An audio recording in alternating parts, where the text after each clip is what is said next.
साथियों नमस्कार, स्वागत है आपका एक बार फिर से चैनल में। हम लोग विज़न आईएएस की टेस्ट सीरीज़ देख रहे हैं और ये हिंदी माध्यम का चौथा टेस्ट है। ठीक है, चौथे टेस्ट में ये हमारा जो है 13वां पार्ट शुरू होगा। ठीक है, 13वां टेस्ट होगा। हम लोग 25-25 प्रश्नों को देख रहे हैं। पिछले टेस्ट में जो 4 टेस्ट आए थे उसमें ज्योग्राफी के टेस्ट शामिल थे। ठीक है, 4 पार्ट में था ज्योग्राफी का तीसरा टेस्ट और ये चौथा टेस्ट है। इसमें भी ज्योग्राफी पार्ट 2 देखा जाएगा। ठीक है, तो पिछले टेस्ट में ज्योग्राफी के कुछ टॉपिक शामिल किए गए थे और साथ साथ करंट अफेयर शामिल किया गया था। इस वाले में जो है आपको जो है करंट अफेयर्स देखने को मिलेगा अप्रैल का। पिछले वाले में था मार्च का करंट अफेयर्स। तो इस वाले पार्ट में हम क्या क्या देखेंगे, 100 प्रश्न आएंगे। 100 प्रश्न में 25 प्रश्न शामिल किए जाएंगे आज के टेस्ट में, 25-25 करके। ठीक है, तो ज्योग्राफी पार्ट 2 है ये दूसरा टेस्ट, जिसमें इकोनॉमिक्स एंड ह्यूमन ज्योग्राफी शामिल किया जाएगा वर्ल्ड की।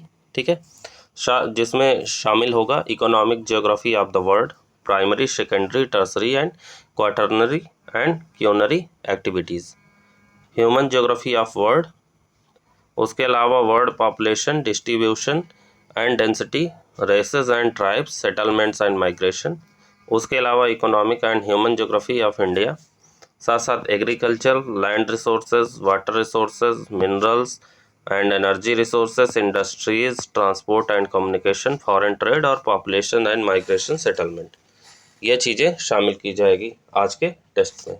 ठीक, तो ये 4 पार्ट में आएगा 25-25 प्रश्न करके, जैसा कि आप जानते ही हैं, है ना। तो चलिए, और साथ साथ इसमें शामिल रहेगा करंट अफेयर्स, किसके, अप्रैल के करंट अफेयर्स शामिल रहेंगे। जानते ही हैं अप्रैल का करंट अफेयर्स शामिल रहेगा 2022 का। तो चलिए आज के प्रश्नों को देखते हैं। हमारा पहला प्रश्न है, जिसमें प्रश्न है मीथेन हाइड्रेट के संदर्भ में निम्नलिखित में से कौन सा कथन सही है। मीथेन हाइड्रेट के बारे में पूछा जा रहा है, तो मीथेन हाइड्रेट में कौन सा कथन सही होगा। हमारा पहला कथन है, यह बर्फ की एक पिंजरेनुमा जालक संरचना है जिसमें मीथेन विद्यमान होता है। दूसरा कथन है, यह निम्न तापमान और उच्च वायु दाब में स्थित होता है।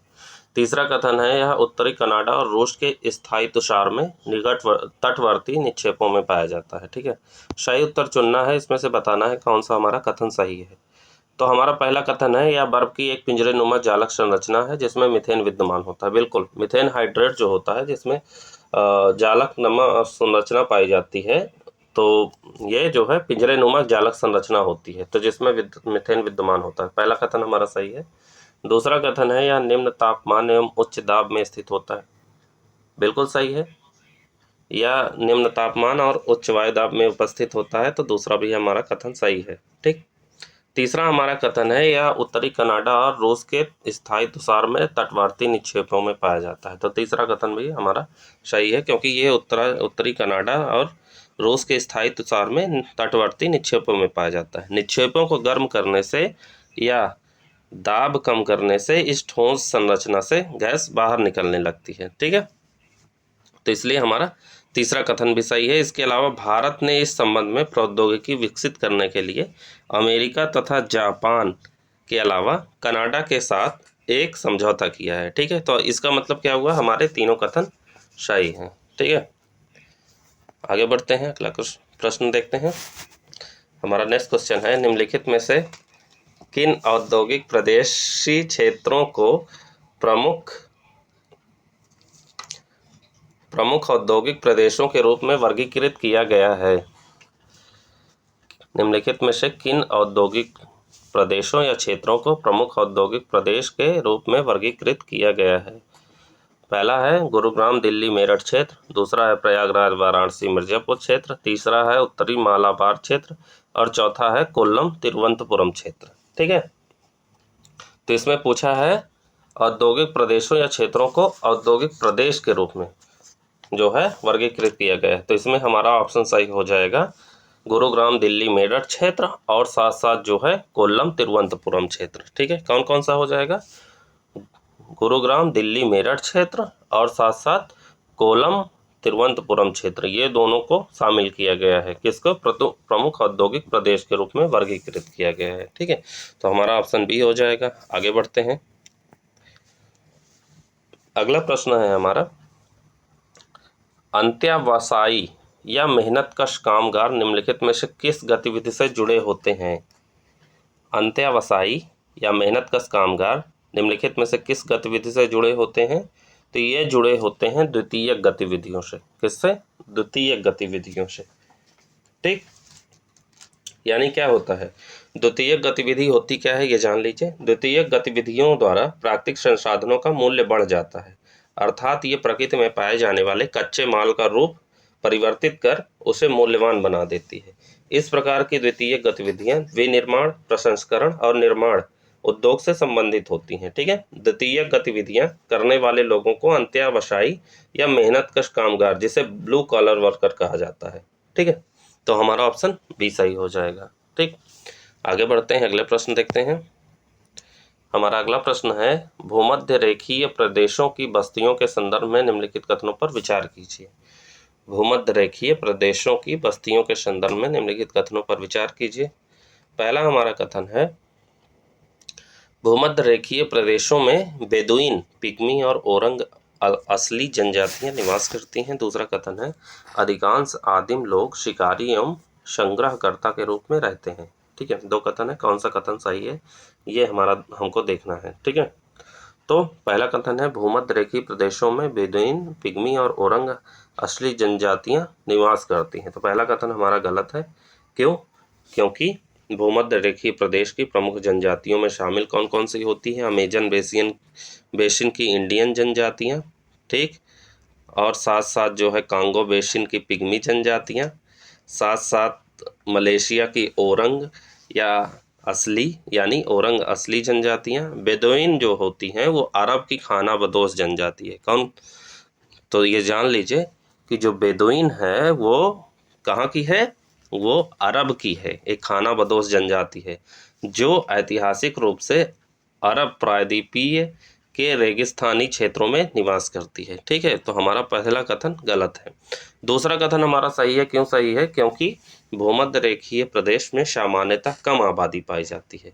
वनों में रहने वाले अधिकांश आदिम लोग आखेटक और संग्रहकर्ता के रूप में रहते हैं। ठीक है, और अधिक विकसित लोग स्थानांतरणशील या झूम कृषि, जिसे शिफ्टिंग कल्टीवेशन कहते हैं, वो करते हैं। ठीक है, तो हमारा ऑप्शन कौन सा सही हो जाएगा? ऑप्शन बी सही हो जाएगा, केवल दूसरा सही है। आगे बढ़ते हैं, नेक्स्ट क्वेश्चन देखते हैं।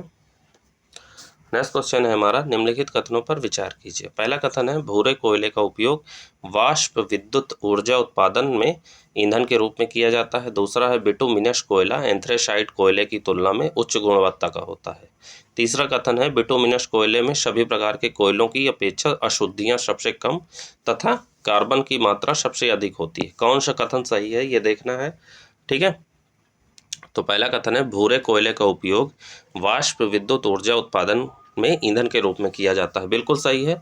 क्यों? क्योंकि जो बिटुमिनस जो भूरा कोयला होता है उसका उपयोग जो है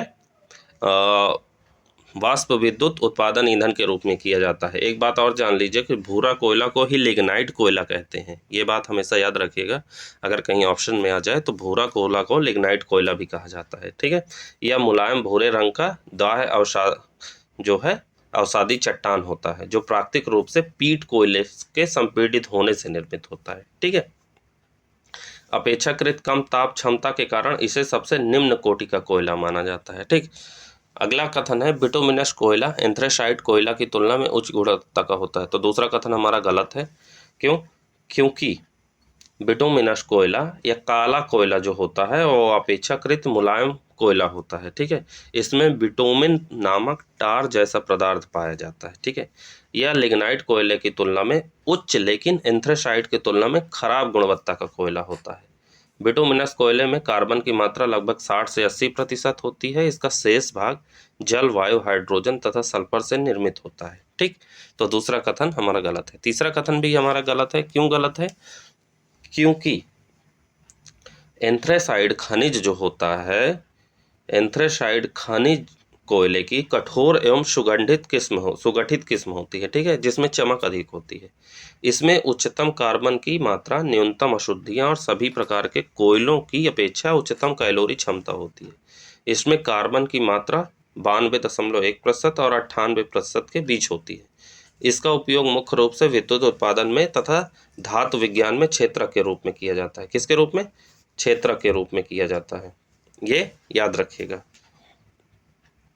इस कोयले का सर्वाधिक वैश्विक उत्पादन चीन में होता है। अन्य उत्पादक क्षेत्रों में रूस, यूक्रेन, उत्तर Korea, Vietnam, United Kingdom, Australia और संयुक्त राज्य अमेरिका इसमें शामिल होते हैं। ठीक, तो हमारा कौन सा ऑप्शन सही हो जाएगा? हमारा कथन सी सही हो जाएगा, ऑप्शन सी सही हो जाएगा।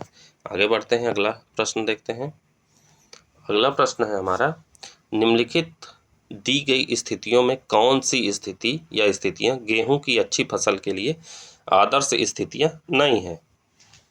जैसे अभी नवंबर का महीना चल रहा है, ठीक है, गेहूं की बुआई स्टार्ट हो गई है नवंबर के महीने में, तो प्रश्न यही बनता है कि गेहूं की फसल के लिए कौन सी आदर्श स्थितियां नहीं हो सकती हैं।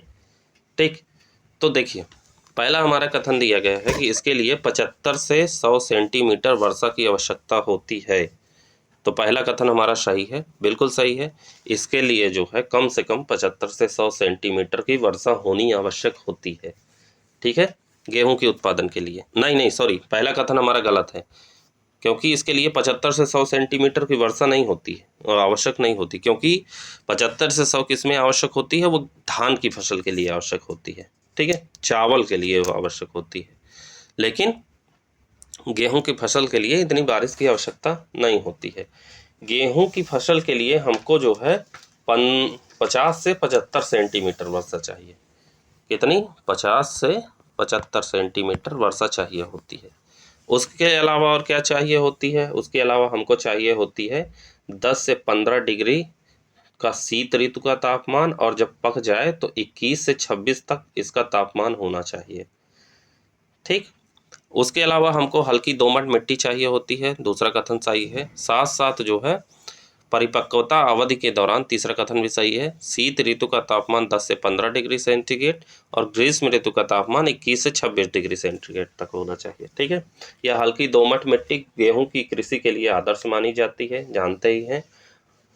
तो हमारा जो है ऑप्शन सी सही हो जाएगा, पहला गलत है। गेहूं के बारे में थोड़ा और जान लीजिए।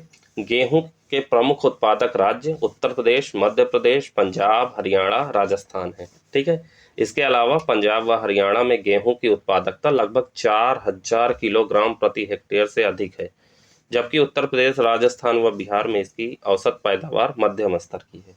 मध्य प्रदेश, हिमाचल प्रदेश, जम्मू कश्मीर जैसे राज्यों में गेहूं की कृषि वर्षा पर आधारित है तथा इसकी उत्पादकता कम होती है, ये आप जान लीजिए। ठीक है, तो हमारा इसमें ऑप्शन सी सही हो जाएगा। अगले प्रश्न की तरफ बढ़ते हैं। अगला प्रश्न है हमारा, प्रमुख बंदरगाह दिए गए हैं, एक तरफ हमारी कंट्री दिए गए हैं। कौन सा बंदरगाह किस कंट्री में है, ये आपको पता होना चाहिए। तो इसमें से कौन सा सुमेलित नहीं है पूछा गया है। तो ऐसे प्रश्नों को बहुत ध्यान से करना चाहिए जिसमें लिखा होता है नहीं है। अगर आप नहीं पढ़ेंगे, नहीं ध्यान से देखेंगे, तो आपका प्रश्न गलत हो जाएगा। तो कौन सा बंदरगाह कौन सी कंट्री में, देख लेते हैं। हैम्बर्ग जो बंदरगाह हमारा है वो जर्मनी में है। तो पहला तो हमारा सही हो गया, पूछा है कौन सा नहीं है। ठीक है, तो हैम्बर्ग बंदरगाह हमारा जर्मनी में है। ठीक है, फिर आता है एंटवर्प।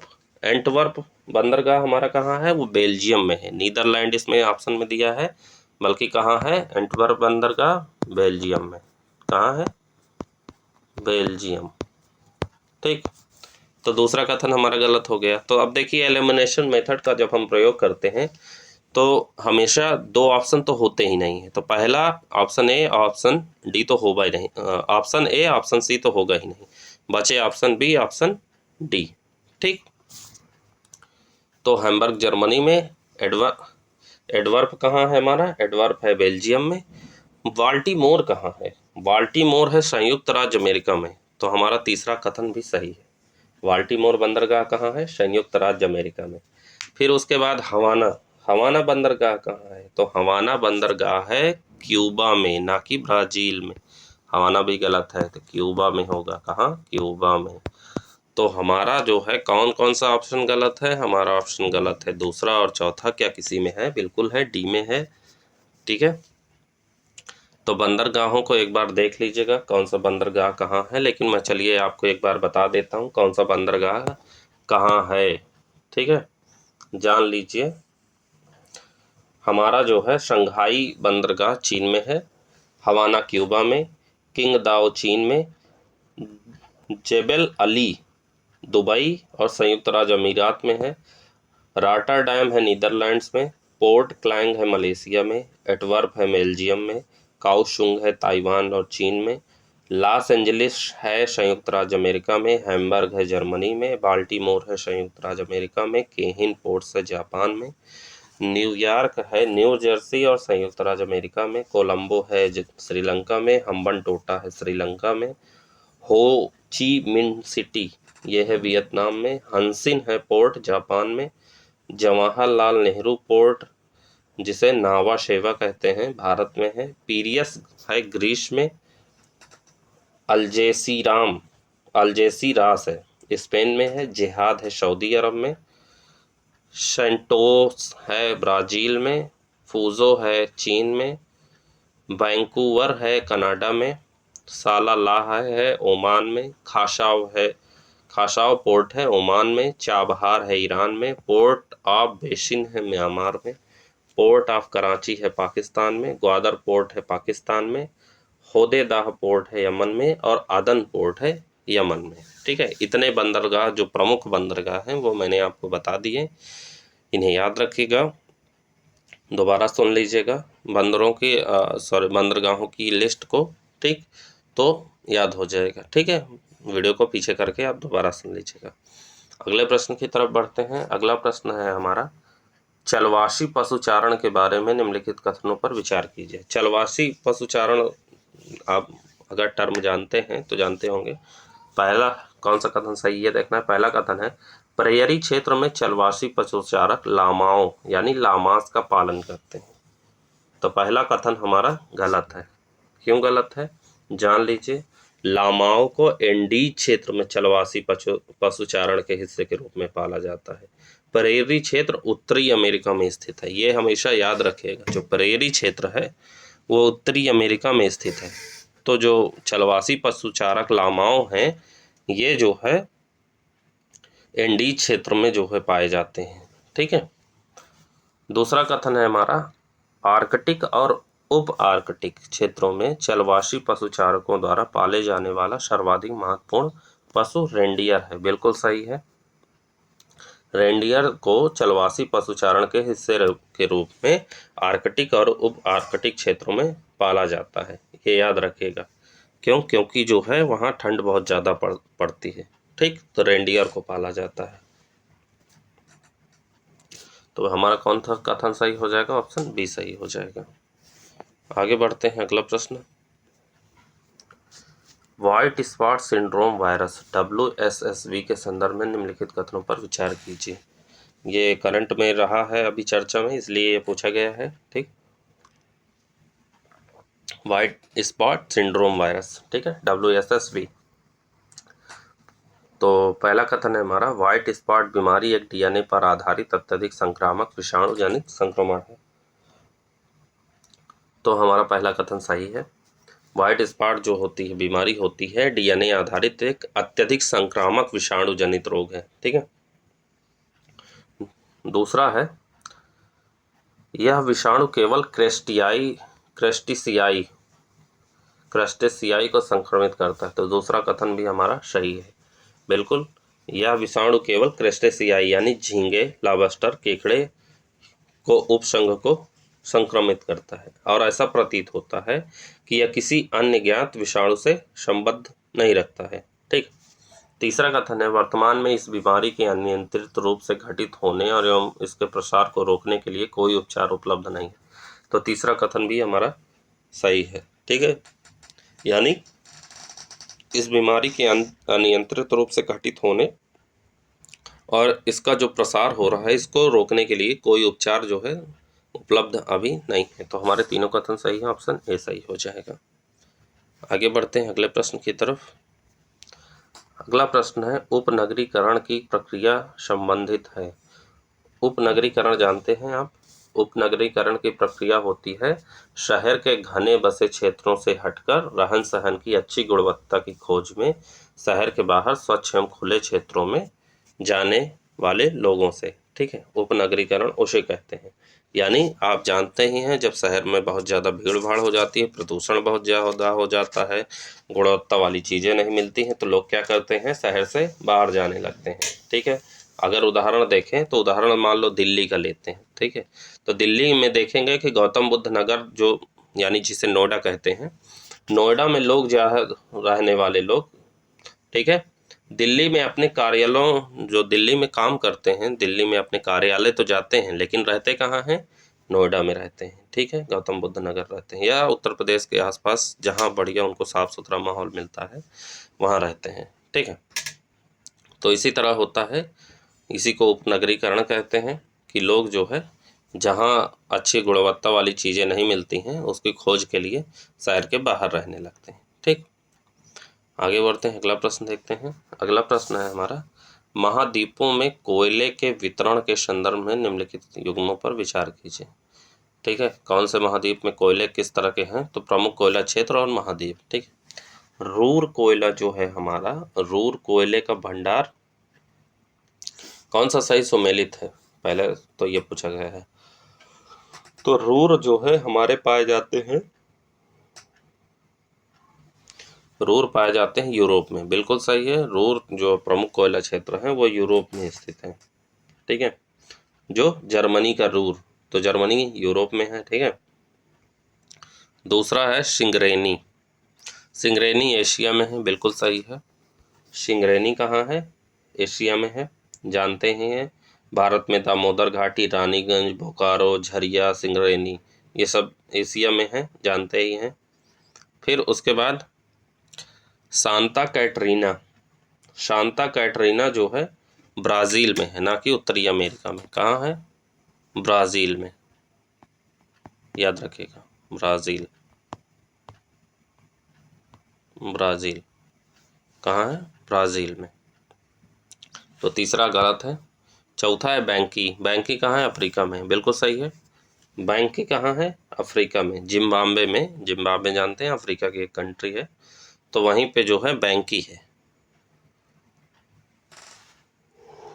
प्रमुख कोयला क्षेत्र, तो हमारा कौन सा ऑप्शन सही हो जाएगा, हमारा ऑप्शन सही हो जाएगा बी, ठीक है। रूर यूरोप में, सिंगरेनी एशिया में, बैंकी अफ्रीका में, ठीक।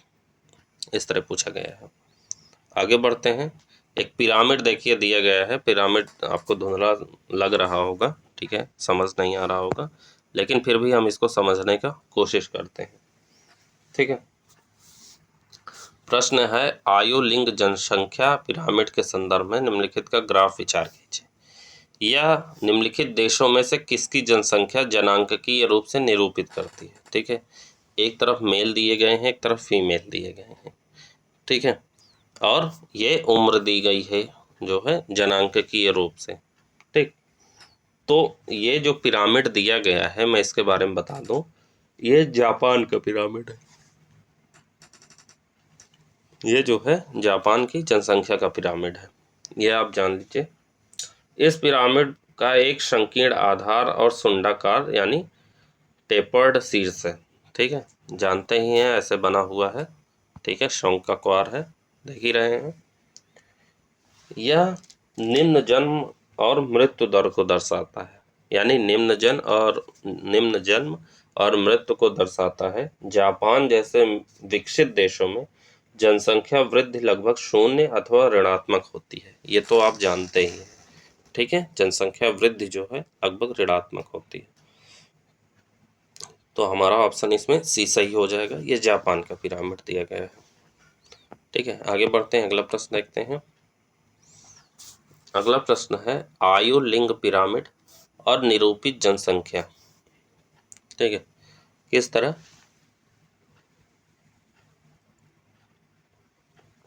एक तरफ आयु लिंग पिरामिड दिया हुआ है, दूसरी तरफ निरूपित जनसंख्या दिया हुआ है, ठीक है, सही सुमेलित करना है। तो जो हम पिरामिड पढ़ते हैं ज्योग्राफी में, तो वो पिरामिड का मतलब क्या होता है, ठीक है। तो पहला ऑप्शन है हमारा विस्तृत आधार वाला त्रिभुजाकार पिरामिड, विस्तृत आधार वाला त्रिभुजाकार पिरामिड, तो इसका मतलब होता है विस्तारित होती जनसंख्या, पहला हमारा सही है, ठीक है। पहला हमारा सही है। विस्तारित होती जनसंख्या, इसका मतलब क्या होता है? जैसे मान लीजिए नाइजीरिया का आयु लिंग पिरामिड जो है, यह विश्व का एक विस्तृत आधार वाला त्रिभुजाकार पिरामिड है, ठीक है, और यह अल्प विकसित देशों का प्रतिरूपी है। इस पिरामिड में उच्च जन्म दर के कारण निम्न आयु वर्गों में विशाल जनसंख्या पाई जाती है, ठीक है, यानी बच्चे ज़्यादा आपको देखने को मिलेंगे लेकिन बुजुर्ग कम देखने को मिलेंगे। उदाहरण के लिए बांग्लादेश और मैक्सिको, ठीक। दूसरा है घंटी के आकार का पिरामिड। तो घंटी के आकार का जो पिरामिड होता है वो स्थिर जनसंख्या होता है, स्थिर जनसंख्या। तो हमारा दूसरा कथन गलत है, ठीक है। स्थिर जनसंख्या वाला होता है हमारा घंटी के आकार का पिरामिड।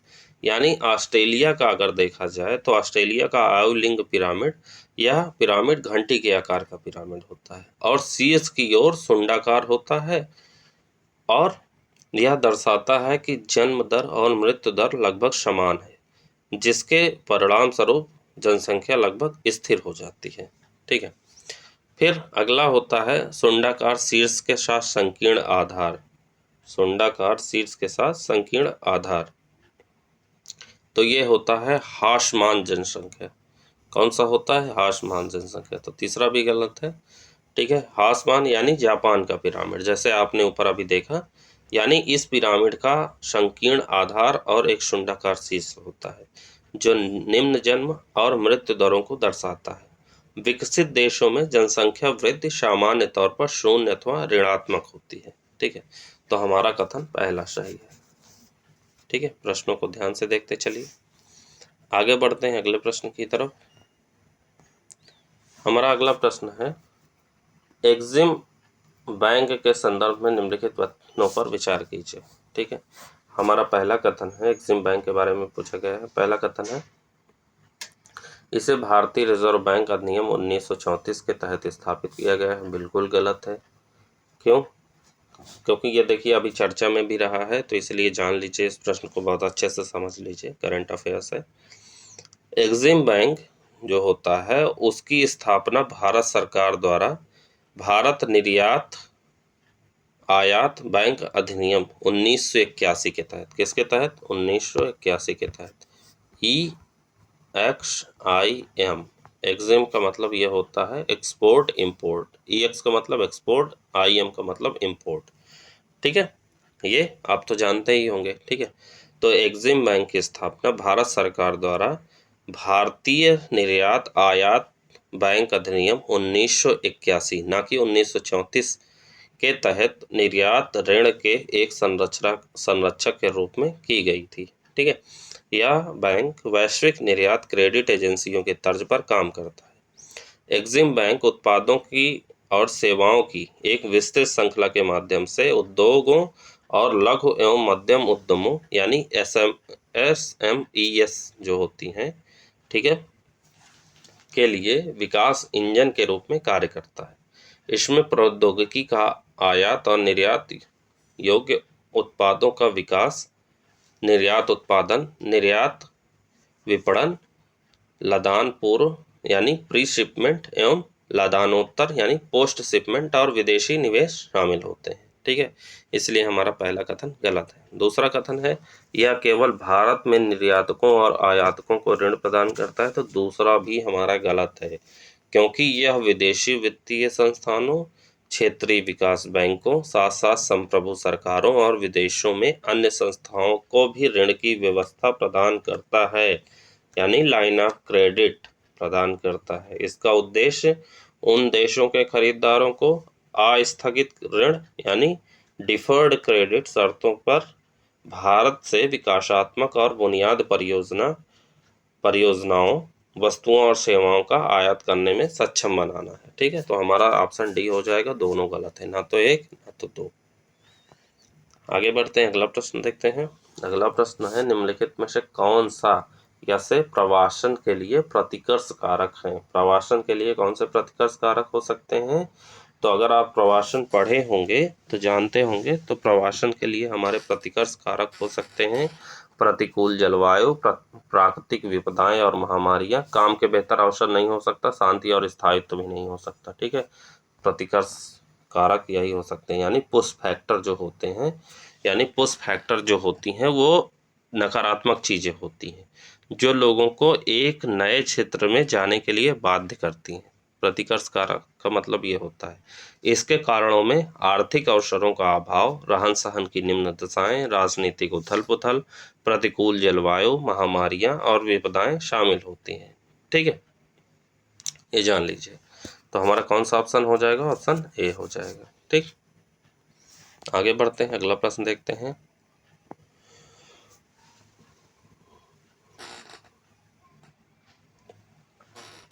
हमारा अगला प्रश्न है, निम्नलिखित कथनों पर विचार कीजिए। ठीक है, हमारा पहला कथन है, कालाहांडी संबलपुर इस खनिज अयस्क के प्रमुख उत्पादक हैं।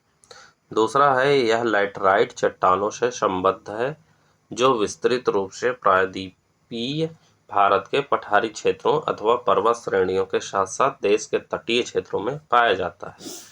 यह दरअसल एक खनिज नहीं बल्कि एक चट्टान है जो मुख्य रूप से हाइड्रेटों से निर्मित होता है।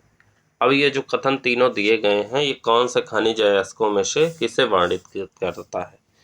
तो ये जो हमारे कथन दिए गए हैं ये वर्णित करता है बॉक्साइट को। ठीक है, बॉक्साइट का ये डिफिनीशन होती है कि बॉक्साइट को छोड़कर जो है अन्य सभी अलाव धात्विक खनिजों के संबंध में भारत की स्थिति क्या क्या हो सकती है कि बॉक्साइट एक अयस्क है जिसका उपयोग एल्यूमिनियम के विनिर्माण में किया जाता है। ठीक है, इसके अलावा बॉक्साइट मुख्य टर्शियरी निक्षेपों में पाया जाता है और यह लैटराइट चट्टानों से संबद्ध है। यह विस्तृत रूप से प्रायद्वीपीय भारत के पठारी क्षेत्रों अथवा पर्वत श्रेणियों के साथ साथ देश के तटीय क्षेत्रों में भी पाया जाता है। ठीक, ये याद रखिएगा। इसके अलावा क्या याद रखना है कि यह दरअसल एक खनिज नहीं बल्कि एक चट्टान है जो मुख्य रूप से हाइड्रेटेड एल्यूमिनियम ऑक्साइड से निर्मित होता है। ठीक है, भारत बॉक्साइट भंडार के मामले में आत्मनिर्भर है, यानी कि भारत को बाहर से बॉक्साइट नहीं मंगाना पड़ता है। ओडिशा जो है बॉक्साइट का सबसे बड़ा उत्पादक है। कालाहांडी संबलपुर प्रमुख उत्पादक क्षेत्र हैं। वालंगीर और कोरापुट ऐसे अन्य क्षेत्र हैं जो अपना उत्पादन बढ़ा रहे हैं। ठीक है, ये याद रखिएगा। भारत में कुल बॉक्साइट संसाधनों का 51% अकेले उड़ीसा में पाया जाता है। ठीक है, इसके अलावा आंध्र प्रदेश में 16%, गुजरात में 9%, झारखंड में 6%, महाराष्ट्र में 5%, मध्य प्रदेश और छत्तीसगढ़ में 4% स्थान आता है। प्रमुख बॉक्साइट संसाधन उड़ीसा और आंध्र प्रदेश में पूर्वी तट बॉक्साइट निक्षेपों में संकेंद्रित होता है। ठीक है, झारखंड में बॉक्साइट जो है लोहरदगा जिले में पैटलैंड्स में इसके समृद्ध निक्षेप हैं। गुजरात, छत्तीसगढ़, मध्य प्रदेश और महाराष्ट्र अन्य प्रमुख उत्पादक हैं। ठीक है, तमिलनाडु, कर्नाटक और गोवा बॉक्साइट के छोटे उत्पादक होते हैं। याद रखिएगा। विश्व में बॉक्साइट के भंडार कहाँ पाए जाते हैं? तो ऑस्ट्रेलिया बॉक्साइट का सबसे बड़ा उत्पादक बना हुआ है और कुल बॉक्साइट का लगभग 29% उत्पादित करता है।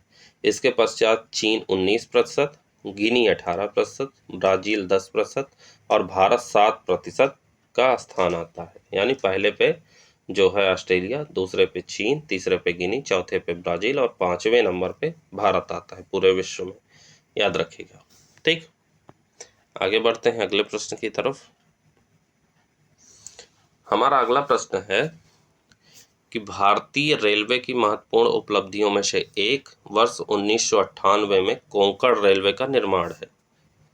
ठीक है, यह 760 किलोमीटर लंबा रेल मार्ग हमारे देश के महत्वपूर्ण राज्यों को जोड़ता है। निम्नलिखित में से कौन सा राज्य कोंकण रेलवे नेटवर्क का भाग नहीं है? अगर आप कोंकण रेलवे पढ़े होंगे तो आप जानते होंगे कोंकण रेलवे जो होता है वो महाराष्ट्र के रोहा को कर्नाटक के मैंगलोर से जोड़ता है। ठीक है, 1998 में कोंकण रेलवे का निर्माण हो रहा था। ठीक है, मतलब हुआ है। इसे अभियांत्रिकी का एक अनोखा चमत्कार माना जाता है कि यह रेल मार्ग 146 नदियों व सरिताओं तथा 2000 पुलों एवं 91 सुरंगों से होकर गुजरता है। ठीक है, तो सबसे बड़ी बात तो यह है कि इसकी चमत्कार ही देखिए इंजीनियरिंग का। साथ साथ जो है यह 756.25 किलोमीटर लंबा रेल मार्ग महाराष्ट्र, गोवा, कर्नाटक राज्यों को जोड़ता है। ठीक है, तमिलनाडु कोंकण रेलवे नेटवर्क के अंतर्गत नहीं आता है। ठीक है, तो ऑप्शन डी हो जाएगा कि तमिलनाडु जो है इसका कोंकण रेलवे नेटवर्क का भाग नहीं है। 31 मार्च 2020 की स्थिति के अनुसार भारतीय रेल जो है 67,956 रूट किलोमीटर मार्गीय लंबाई के साथ विश्व के सबसे बड़े रेल नेटवर्क में से एक है। ठीक है, ये आप याद रखिएगा। आगे बढ़ते हैं अगले प्रश्न की तरफ। हमारा अगला प्रश्न है, निम्नलिखित कथनों पर विचार कीजिए, कौन सा कथन सही है ये देखना है। पहला कथन है हमारा, फेरी पत्तन विशेष रूप से छोटी दूरियों को तय करते हुए जलीय क्षेत्रों के आर पार डाक तथा यात्रियों के परिवहन से संबंधित होते हैं। पहला कथन हमारा सही है, बिल्कुल सही है। फेरी पत्तन जो होते हैं यानी पैकेट स्टेशन, जानते हैं इन्हें फेरी पत्तन के नाम से जाना जाता है। ये पैकेट स्टेशन विशेष रूप से छोटी दूरियों को तय करते हुए जलीय क्षेत्रों के आर पार डाक तथा यात्रियों के परिवहन यानी आवागमन से जुड़े होते हैं। ये स्टेशन जोड़ों में इस प्रकार अवस्थित होते हैं कि जलीय क्षेत्र के आर पार एक दूसरे के सामने होते हैं। उदाहरण स्वरूप अगर देखें तो इंग्लिश चैनल के आर पार इंग्लैंड में डोवर तथा फ्रांस में कैलाइस। ठीक है, तो पहला कथन हमारा सही है। दूसरा है, नौसेना पत्तन ऐसे पत्तन होते हैं जिनका केवल सामरिक महत्व है। ठीक है, तो हमारा जो है दूसरा कथन भी सही है। ठीक है, यानी नवल पोर्ट्स जो होते हैं, बंदरगाह जो है वो होते हैं, ये पत्तन जो है युद्धक जहाज़ों को सेवाएं देते हैं। ठीक है, उनके लिए मरम्मत कार्यशालाएं चलाते हैं। कोच्चि तथा कारवाड़ भारत में ऐसे पत्तनों के उदाहरण हैं। तीसरा है हमारा आंत्रपो पत्तन, एक तृण है। ठीक है, लिखा है आंत्रपो पत्तन एक तृण है जहां विभिन्न देशों से आयात वस्तुएं लाई जाती हैं। तो तीसरा हमारा गलत है। क्यों? क्योंकि ये जो आंत्रपो पत्तन होते हैं ये ऐसे एक तृण केंद्र होते हैं जहां विभिन्न देशों से निर्यात हेतु वस्तुएं लाई जाती हैं। आयात हेतु नहीं बल्कि निर्यात हेतु वस्तुएं लाई जाती हैं। सिंगापुर एशिया के लिए आंत्रपो पत्तन है। ठीक, रोटरडम यूरोप के लिए और कोपेनहेगन बाल्टिक क्षेत्रों के लिए आंत्रपो पत्तन है। ये याद रखिएगा। तो हमारा ऑप्शन ए सही है। ठीक है, आगे बढ़ते हैं अगले प्रश्न की तरफ। हमारा अगला प्रश्न है, लिंगराज मंदिर के संदर्भ में निम्नलिखित कथनों पर विचार कीजिए। ठीक है, लिंगराज मंदिर के बारे में पूछा जा रहा है। तो हमारा पहला कथन है, यह भगवान शिव को समर्पित है। पहला कथन है हमारा, लिंगराज मंदिर भगवान शिव को समर्पित है। बिल्कुल सही है। लिंगराज मंदिर के बारे में आप जानते हैं, ये जो है उड़ीसा में है, आप तो जानते ही हैं। यह कलिंग शैली की स्थापत्य कला के एक उत्कृष्ट उदाहरण है। बिल्कुल सही है। तो दूसरा भी हमारा कथन सही है। तो ये प्रश्न क्यों है यहाँ पे, ये जानना जरूरी है। ये प्रश्न ये है क्योंकि ये अभी चर्चा में रहा है, करंट अफेयर्स में रहा है। क्यों? क्योंकि हाल ही में जो है केंद्र सरकार ने ऐतिहासिक लिंगराज मंदिर के लिए उड़ीसा के अध्यादेश का विरोध किया है। उड़ीसा सरकार द्वारा क्या किया गया कि लिंगराज मंदिर अध्यादेश 2020 लिंगराज मंदिर और 8 अन्य संबंधित मंदिरों के अनुष्ठानों एवं अन्य गतिविधियों के प्रबंधन के लिए प्रस्तुत किया गया था। ठीक है, गृह मंत्रालय ने इसमें तर्क दिया कि चूंकि अध्यादेश में लिंगराज मंदिर और 3 जलाशयों सहित 12 केंद्रीय संरक्षित स्मारकों को शामिल किया गया है, इसलिए यह अध्यादेश राज्य विधायिका की विधायी क्षमता से बाहर है, क्योंकि यह प्राचीन स्मारक और पुरातत्वीय स्थल एवं अवशेष यानी AMASR अधिनियम 1958 के प्रावधानों का उल्लंघन करता है। ठीक है, AMASR अधिनियम प्राचीन और ऐतिहासिक स्मारकों एवं पुरातात्विक स्थलों तथा राष्ट्रीय महत्व के अवशेषों के संरक्षण का प्रावधान करता है। ठीक है, तो हमारा ऑप्शन इसमें सी सही हो जाएगा। ठीक, याद रखिएगा। लिंगराज के मंदिर में थोड़ा जान लीजिए, लिंगराज का मंदिर के बारे में आप आ ही गए हैं तो थोड़ा जान भी लीजिए। यह जो है भगवान शिव को समर्पित है तथा भुवनेश्वर के सबसे पुराने मंदिरों में से एक है। ठीक है, इसका निर्माण 10वीं शताब्दी में राजा ययाति केसरी याद रखिएगा, इसका निर्माण ययाति केसरी पूछा जा सकता है, इंपॉर्टेंट क्वेश्चन है। ठीक है, ययाति केसरी ने आरंभ करवाया था और 11वीं शताब्दी में राजा लाल तेंदु केसरी, कौन? लाल तेंदु केसरी, लाल तेंदु केसरी, लाल तेंदु केसरी ने इसे पूरा करवाया था। ठीक है, इसके अलावा लाल पत्थर से निर्मित यह मंदिर वास्तुकला की कलिंग शैली का उत्कृष्ट उदाहरण है। यह शैली मोटे तौर पर नागर शैली के अंतर्गत आती है। ठीक है, ये याद रखिएगा। आगे बढ़ते हैं अगले प्रश्न की तरफ। हमारा अगला प्रश्न है, देश में भूमि उपयोग में परिवर्तन के कारण निम्नलिखित में से किन संवर्गों के भूमि उपयोग के अंतर्गत क्षेत्रफल में वृद्धि दर्ज की गई है?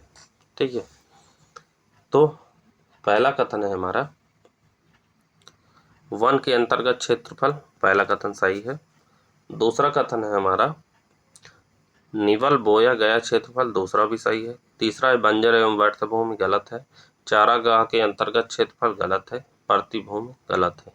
ठीक है, तो ये पूछा है भूमि अगर उपयोग के लिए जो है परिवर्तन किया जाता है, देश में अगर भूमि उपयोग में लाई जाती है, उसके अगर परिवर्तन होता है तो भूमि उपयोग के अंतर्गत किस क्षेत्रफल में? तो वन के अंतर्गत क्षेत्रफल में वृद्धि देखी जाती है, साथ साथ निवल बोया गया क्षेत्रफल में वृद्धि होती है, और बाकी तीनों ऑप्शन गलत है। हमारा ऑप्शन ए सही हो जाएगा। ठीक है, आगे बढ़ते हैं अगले प्रश्न की तरफ। अगला है फसल गहनता के संदर्भ में निम्नलिखित कथनों पर विचार कीजिए। ठीक, पहला कथन है यह शकल बोया गया क्षेत्र और निवल बोए गए क्षेत्र का अनुपात है। ठीक है, फसल गहनता जो है बोए गए क्षेत्र का अनुपात है। सकल बोए गए निवल क्षेत्र और निवल बोए गए क्षेत्र का अनुपात है। पहला कथन हमारा सही है कि गलत, यह जानना जरूरी है। ठीक, तो पहला कथन हमारा सही है। ठीक है, फसल गहनता क्या होती है? यह शकल बोए गए क्षेत्र और निवल बोए गए क्षेत्र का अनुपात होती है।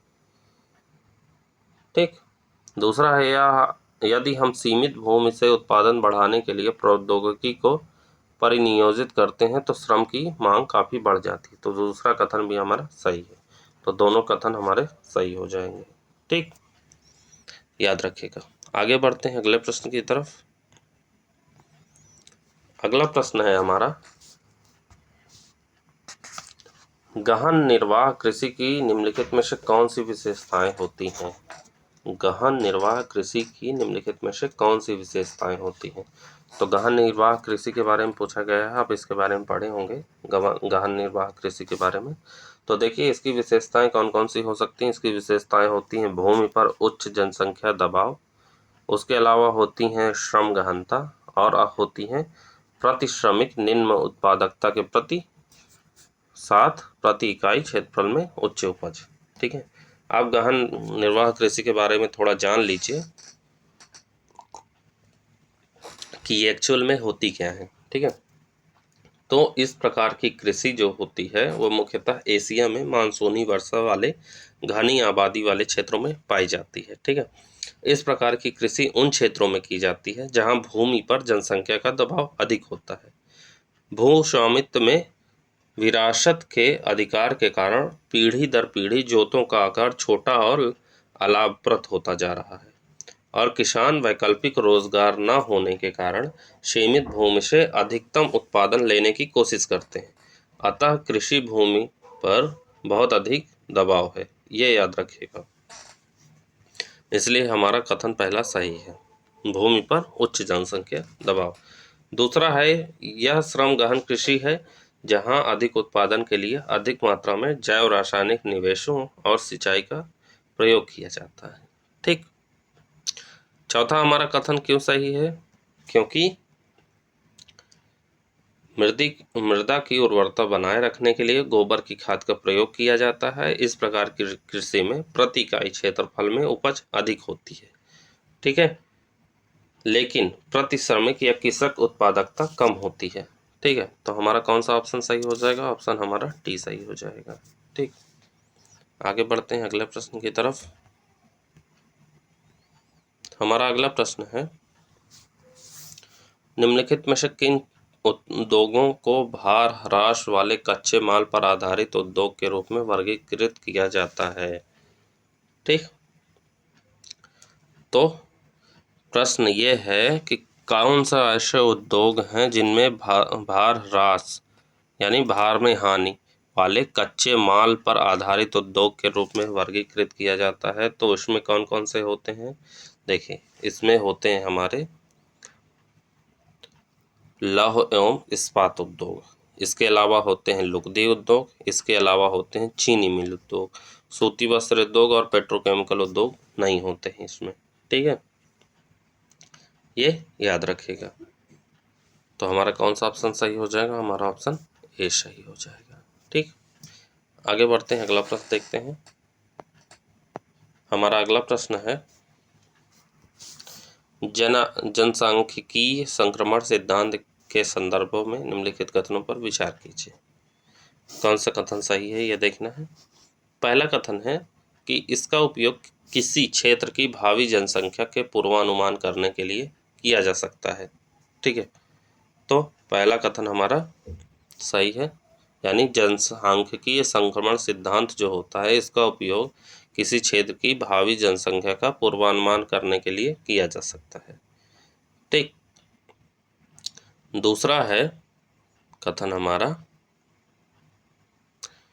कि निम्न जन्म दर और निम्न मृत्यु दर शहरी, औद्योगिक और साक्षर समाजों की विशेषताएं होती हैं। बिल्कुल सही है, जो निम्न जन्म दर होता है और निम्न मृत्यु दर होता है वो शहरी, औद्योगिक एवं साक्षर समाजों की विशेषताएं होती हैं। यानी यह सिद्धांत हमें बताता है कि जैसे जैसे समाज ग्रामीण, कृषि प्रधान और निरक्षर से शहरी, औद्योगिक और साक्षर समाज की ओर प्रगति करता है, वैसे वैसे किसी क्षेत्र की जनसंख्या उच्च जन्म दर और उच्च मृत्यु दर से निम्न जन्म दर और निम्न मृत्यु दर वाली जनसंख्या के रूप में रूपांतरित हो जाती है, ठीक।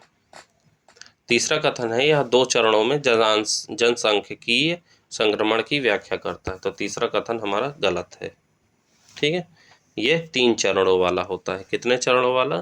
3 चरणों वाला, याद रखिएगा, 3 चरणों वाला होता है, 3 चरणों वाला होता है। तो कौन सा हमारा कथन सही हो जाएगा? ऑप्शन सी सही हो जाएगा। चलिए आगे बढ़ते हैं, आखिरी प्रश्न आज का देखते हैं।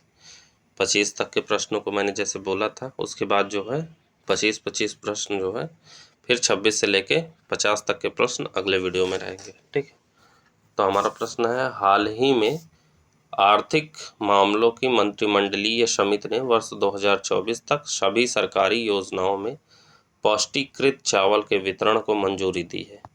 इस संदर्भ में निम्नलिखित कथनों पर विचार कीजिए, ठीक। तो पहला हमारा कथन है, सरकारी योजनाओं में वितरण हेतु चावल के पौष्टिकीकरण की पूरी लागत केंद्र सरकार वहन की जाएगी, केंद्र सरकार द्वारा। तो पहला कथन हमारा सही है, बिल्कुल सही है।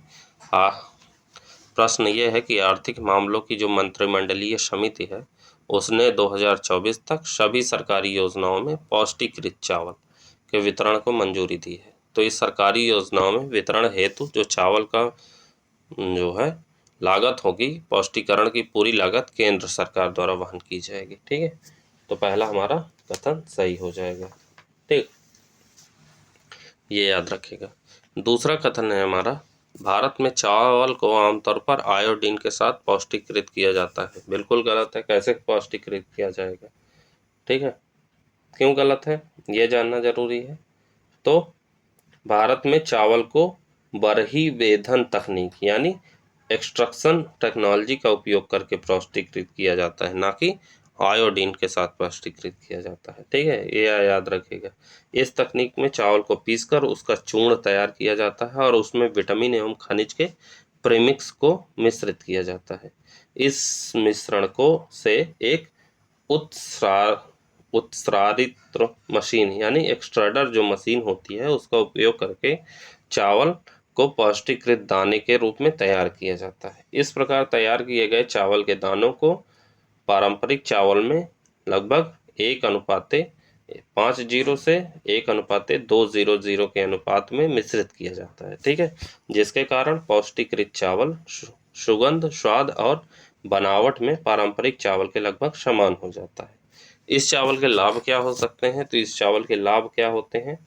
इससे कुपोषित और सुवेद्य आबादी वाले पोषण को बढ़ावा मिलता है, एनीमिया इससे दूर होती है, साथ साथ लागत प्रभावी होता है और गर्भावस्था में शिशु के विकास में ये सहायक होता है। तो कौन सा हमारा ऑप्शन सही हो जाएगा? ऑप्शन ए सही हो जाएगा। ठीक, तो ये हो गए आज के हमारे 25 प्रश्न।